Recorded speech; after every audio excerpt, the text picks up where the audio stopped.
Lundi, les écoliers ont repris le chemin de l'école, tandis que les parents poussaient un soupir de soulagement après un mois d'interruption.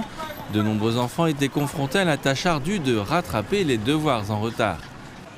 À Chengdu, dans le sud-ouest du pays, les écoles facilitent la transition.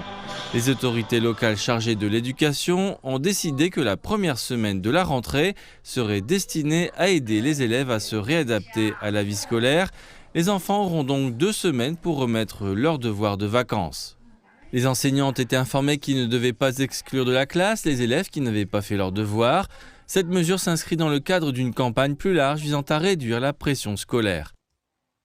À Shanghai, les autorités éducatives ont annoncé que les écoles devaient avoir des conversations sérieuses avec leurs élèves afin de comprendre leurs émotions, leurs pensées et leurs conditions de vie.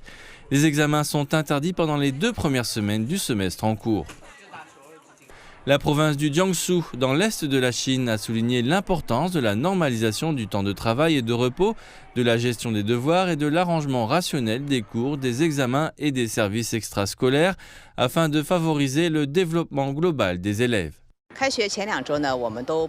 Après la rentrée scolaire, nous n'organiserons aucune forme d'examen pendant les 2 premières semaines.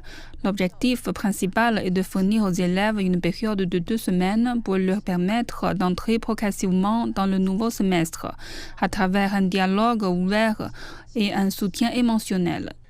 En 2021, le gouvernement chinois a publié des lignes directrices visant à alléger le fardeau des devoirs excessifs et des cours extrascolaires. 2 ans plus tard, ces efforts se poursuivent. En décembre dernier, un sondage a révélé que 60% des personnes interrogées estimaient que les enfants recevaient désormais une quantité appropriée de devoirs. Mais des inquiétudes persistent quant à l'inefficacité de la mise en œuvre des politiques et à l'augmentation des devoirs pour les enfants plus âgés.